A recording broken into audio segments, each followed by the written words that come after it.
Well, welcome back to the school garden, where everything is growing really well. The tomatoes and things are growing really well in there.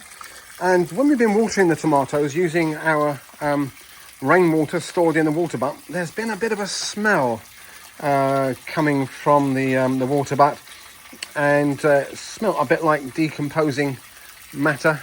And I kind of put two and two together, and hopefully I've got four, in as much as the gutter here that has lots of leaves in it through the winter, it could have washed the leaves down through the pipe into the bottom of here. And I'm just picturing that at the bottom of this water butt there's a layer of decomposing leaves, which may or may not be a problem. It didn't smell very nice, and the danger with it is that as that decomposing matter builds up, it can block up the tap here. So what we're doing is we're emptying the water butt, which I hate doing, but thankfully there's a lot of rain forecast in the next few days, so it should quickly refill.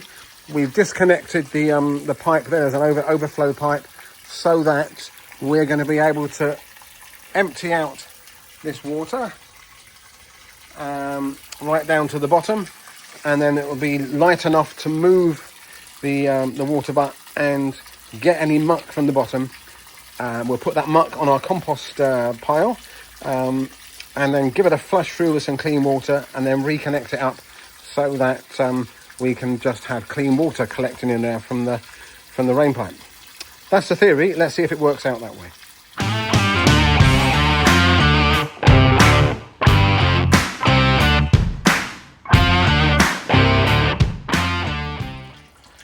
Well, we must be getting near the bottom because the trickle has almost run out. So let's have a little look in here. Aha! What did I tell you?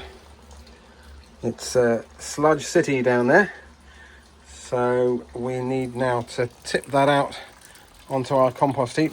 I'll just let the last bit of water run through.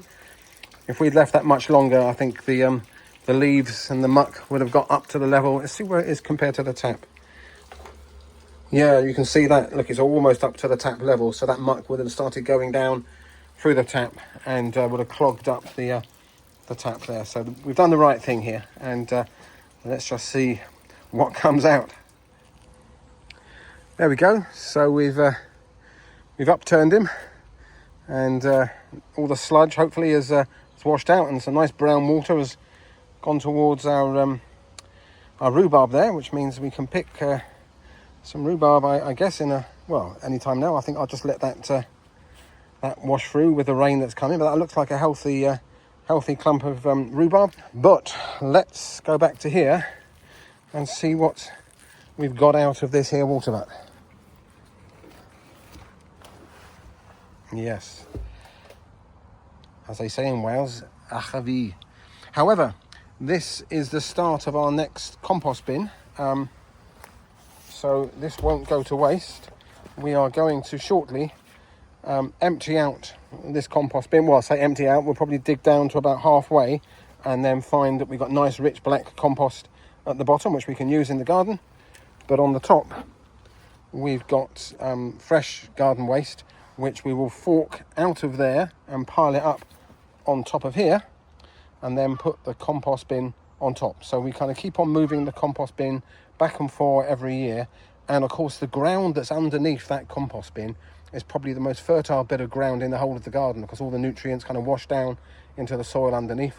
So we'll mound up some of that compost that we're going to get out of that compost bin and put a pumpkin or two in there, and I can guarantee you we will have the most amazing crop of pumpkins, because they will get their roots into that nice rich composty soil.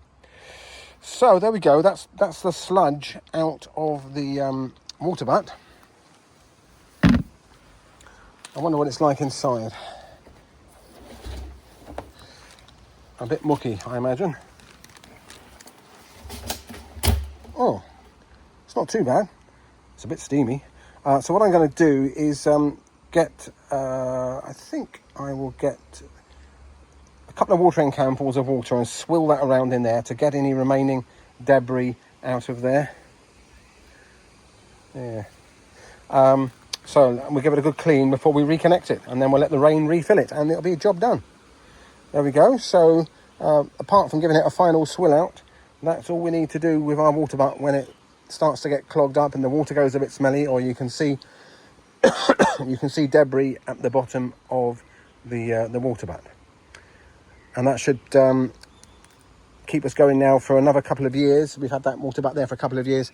And the other thing, I think the lesson here is we need to get some mesh at the top of that downpipe, a little bit of a mesh, a wire mesh there or something to stop the leaves washing down.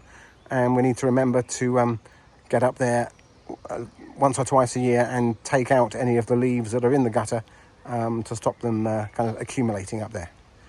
That's all there is to it. I'm a big advocate for using rainwater where you can, particularly Welsh rainwater.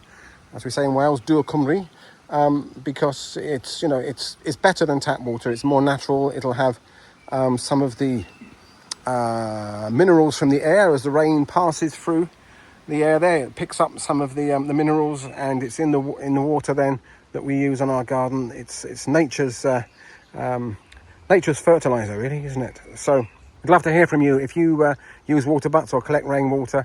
Have you got any questions or comments? We'd love to hear from you. Use the comment section below in our YouTube channel. Thanks, bye.